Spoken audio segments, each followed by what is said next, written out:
Hello everyone and welcome to today's video. Today is officially Tuesday, November 4th. It is Election Day 2025. After months and weeks of buildup, we have finally reached Election Day. So for today's video, I'm doing a very brief overview as what is up for stakes in this election and what are some very key specific things or pointers that I'm looking for in this election 2025 and some things that I'm particularly looking out for as what could mean for the election races. So there are about 5 races that I'm really closely watching on election night 2025 and an additional 6th one as well that I'm not watching as much because I'm pretty confident how it's going to go.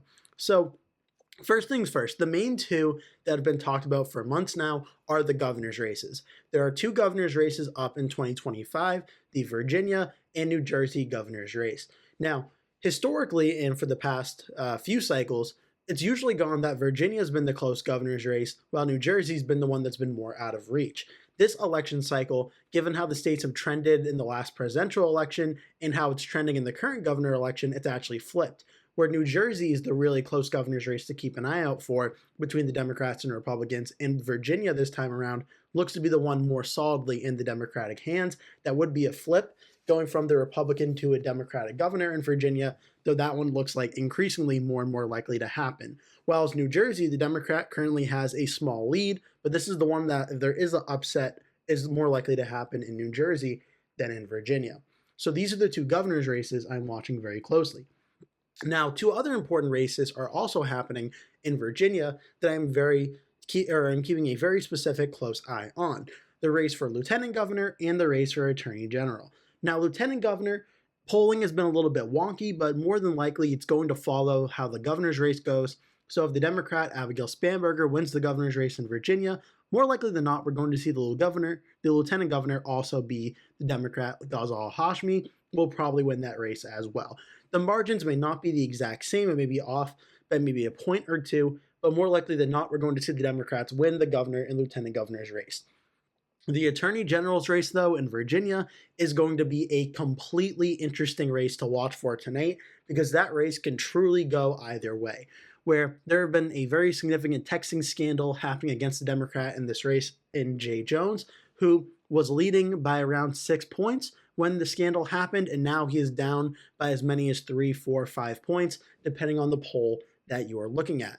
So the Virginia's Attorney General's race is a very interesting one to watch for because this could be the only race the Republicans win in Virginia at the statewide level, but also is interesting because when you look at the most up-to-date polling data, and I just did a few days ago a very in-depth video on this, there is still roughly 9% of voters that are undecided in the race for Attorney General. So certainly I'm keeping a very close eye on this one because this really could end up being a very unpredictable race that could truly go for either party. So the Attorney General's race I am watching very closely. And while we're here, the governor polling for Virginia shows roughly about a 8.5 to 9 point lead for the Democrat Spanberger over Sears, fully expecting this will be a pretty reliable Democratic win. Now for New Jersey, a little bit different. The Democrat Mikey Sherrill here is leading on average by about 5 points across all the polling averages, from roughly about 3.5 points up to about 6 points or so, but this one is definitely a more competitive race. The Democrat has a narrow advantage, but this is certainly a very, very close one with some polls in the final few days, like Emerson, showing it a 1 or 2 point race, depending on certain metrics and such in the polls that they're looking at. So this has the potential to be a very, very close race in New Jersey. Though the Democrats do seem slightly favored, this one certainly could be a potential upset to watch for as well. So New Jersey in the Virginia governor's race, I am watching very closely as potential upset opportunities that the Republicans could win. Now, those are on the governor level, lieutenant governor, and attorney general. Now, the race that also is really sweeping the nation as well that is happening is the 2025 New York City mayoral race. Now, this one has Democrat Zohran Mamdani, who, if you've been following politics in recent months, has been a very popular name in the news media. He is certainly more of a farther left Democrat, and he's facing off against former Democratic governor of New York, Andrew Cuomo, who is running a third-party independent bid, and Republican Curtis Lewa. Now, this one, I'm not calling it as much as a sleeper because I think we've known for the last few weeks how this race is going to go, which is fully expect Zohran Mamdani will win this race and win it pretty handedly. He's polling roughly about 15 points or so in the polling averages over Cuomo and Curtis Sliwa. And as I've been covering this race for a while now, the math has been very clear. If one of Cuomo or Sliwa exited the race and it became a two-person race versus Mamdani, it may get more competitive. Most of the polling showed Mamdani versus Cuomo would be the only really competitive matchup. But with Cuomo and Sliwa both staying in the race until Election Day, even if Cuomo or Sliwa won all the undecided voters, Mamdani would still have more than enough support to win. And it's possible on Election Night we may see Mamdani even break 50% of the vote if the polling averages end up overestimating Cuomo or Sliwa's support by a little bit. It's possible Mamdani may even break 50%. So, though this race is getting a lot of the national media attention for New York City, and obviously one of the largest cities in the United States, it makes a lot of sense why, from an actual standpoint of who's likely to win, this race is not really all that competitive. Zohran Mamdani has a commanding lead of about 15 to 16 points in this race, and heading into just the remaining hours of Election Day, more likely than not, we're going to see Zohran Mamdani win, and I don't think it's going to take very long in the night for that race to be called. We may even get it as the polls close, and maybe within half an hour of the polls closing, Zohran Mamdani gets called the winner, and it just shows how much support he's getting in this race. Now, what's important to watch for is going to be the amount of younger voters turning out to vote. If younger voters are turning out in this general election by large numbers, they may be signifying an even larger win for Zohran Mamdani than the polls are currently showing. But if younger voters are not turning out as much in the general election, then perhaps Andrew Cuomo or Curtis Sliwa maybe have a little bit more of a chance in this race than the polls are currently giving them credit for. But pretty much fully expect Zohran Mamdani to win this race. So those are the governor's races, lieutenant governor, attorney general, and now New York City mayor. There's also one more race that has just recently popped up in the last few months or so that is very important for the 2025 elections, and that is California's Proposition 50. Now, this election, even though it is taking place in 2025, doesn't really have the ramifications for 2025 until 2026. What California 50 does is in response to the 2025 Texas redistricting held by Texas Republicans and pushed and proposed by President Trump to try and draw out 4 or 5 Democratic members of Congress and get the new districts drawn to give the Republicans an extra few House seats for 2026.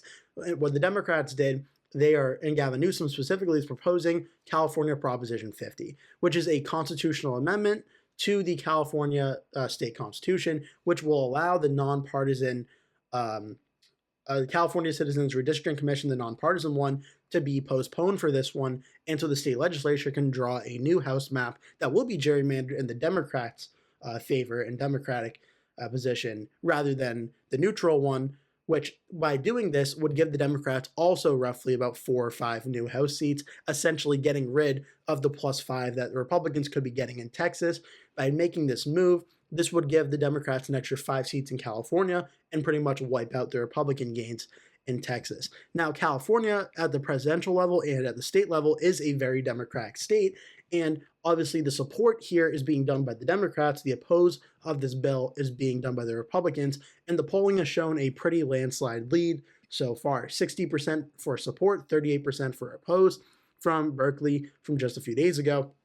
Emerson College from last week to 2 weeks ago, leading 57-37, and when unsure voters were pushed on it, ended up being 60-40. So unless the polling is really wrong on this one, it looks like the heavily Democratic state of California will once again side with the Democrats, and by passing this will give the Democrats an extra 4 or 5 House seats essentially next November for 2026, which could have very important ramifications for the 2026 midterms and whether the Democrats can take the House majority back from the Republicans or whether the Republicans can hold on to the very narrow House majority that they have. So those are the 5 key races that are taking place tonight and what's going on with them. Now, when can we start expecting results for this? Well, I'll start with California since I did California last. Now I'll start with California first in this regard. California, we're not going to know for pretty much most of election night how it's going to go because California's polls of these races close the last. I believe they close around 11 p.m. Eastern Standard Time. So we're not going to know 100% on California until at least 11 p.m. Now, once 11 p.m. does hit, I don't think it's going to take too long for us to find out. I think it's going to be very similar to the recall election, which happened for Gavin Newsom back in 2021. We can actually look at this because this took place on the 2021 ballot, where Gavin Newsom ended up winning by about 23.7% against the recall effort, and that was called very, very quickly into the night. After Proposition 50, I think we're going to see a very similar regard. A 20 to 22 point victory probably should not take all that much time on election night. So 11 p.m. is the main part to watch for the California Proposition 50. So that's that. Now for New York. New York City and New York, their polls close at 9 p.m. Eastern Standard Time. So sort of in the middle of the election night, if you want to look at it that way, around 9 p.m. we'll start getting some results out of New York City. Now again, I'm not sure how long it's going to take for this race to be called, because if the polling, which shows Zohran Mamdani leading by a lot, is correct, then we're probably going to get a call within the first 10 to 15 minutes or so of the election results coming in, letting us know who is winning or who has won the race. If Mamdani is leading about 15, 16 points, it's not going to take all that long. But then again, how early vote is going and how younger voters and older voters are turning out to vote may be a potential indicator of how long this race may take to call. So in terms of expecting a result, I'm thinking within the first half hour for sure, we know who's going to win the mayoral race in New York City. We know it's going to be either Zohran Mamdani or Andrew Cuomo. Curtis Lewa does not really have much of a chance in this race. I think it's going to be Zohran Mamdani, and within the first half an hour, we'll have a pretty clear idea that Mamdani is likely going to win. So New York City, we're looking around 9 p.m., and for California, we're looking around 11 p.m. Now we can look at New Jersey. New Jersey, however, this race is going to be closing its polls at 8 p.m. So around 8 p.m. Eastern Standard Time, we'll start getting some results out of New Jersey. Now this one, I truly do not know when we're going to start finding out who won, because I think this is going to be one of the closest races of the night, definitely the top two, and this one could go well past midnight in terms of how close this race is. And the reason I say that is we're going to get a lot of results pretty fast if the primary for 2025 was any indicator. The New Jersey governor primary, both the Democrats and Republicans, though they were decently competitive, but Mikey Sherrill won by a pretty decent margin. Jack Chiarelli won by a very large margin. The results came in rather quickly. Within, I think, 2 hours, most of the results were in. So if the polls close and the votes come in the same way they did in the primaries, we should be getting a lot of results pretty early on in the night. But are we actually going to know who the winner is for sure? I'm banking on right around midnight to 11 p.m. is when we might get that call. Because until about 80 to 85% of the vote is in, we're probably not going to be having a clear picture at how this race is going. And don't forget, when you come back to 2021, you were looking at that in that very close race, the Republican was still leading with roughly about 75% of the vote in before Phil Murphy started to take the lead towards the end of the night as more vote came in. So this is going to be a very close race to watch for in New Jersey, and I think we're going to have to wait a little bit in election night until we start getting some clear analysis on who's winning this race and who officially has won. Could it be called before midnight? It definitely could. But if it's going to be really close like the polls are showing, I think we may have to wait a little bit, maybe to around 11 to 11:30 for us to really start getting an idea of who is going to win this race. But definitely one to keep an eye out for in New Jersey is how long it overall takes. So that's how I think New Jersey is looking right now. Lastly, for Virginia. Virginia is a case where for the governor and lieutenant governor's race, I don't think we're going to have to wait all that long. I think we're probably going to know within the hour of it. I should mention that Virginia's polls close at 7 p.m. So at 7 p.m., we'll start getting results out of the Commonwealth of Virginia. And I think by 8 p.m., we're going to know if Abigail Spanberger is winning the governor's race and if Ghazal Hashmi is winning the lieutenant governor's race, both of which the polling is showing are very likely to happen. I think we're going to know pretty early on if that is the case. Now, the main question is going to be the attorney general's race. This one, I think, may take the distance and may go to like 10 or 11 o'clock for how long that one's going to take. So attorney general and New Jersey governor, I think, are going to be the two that take a very long time to count, because those are two races that are expected to be very close. The governor, lieutenant governor, really not so much for Virginia. With the attorney general, I think it's going to take a little bit. So bottom line, the earliest polls closing at 7 p.m. in Virginia. We're going to know governor and lieutenant governor, I think, pretty early on. Attorney general, anyone's guess for how that one's going. So those are all the races, the top 5 that I'm watching for tonight for election night 2025. If you have any questions or comments, leave them all in the comment section below. And it's going to be a very interesting night to see how this all goes. All the months of buildup, we're finally going to get some answers for these very important races for 2025. Thank you so much for watching. Hope to see you in a future video.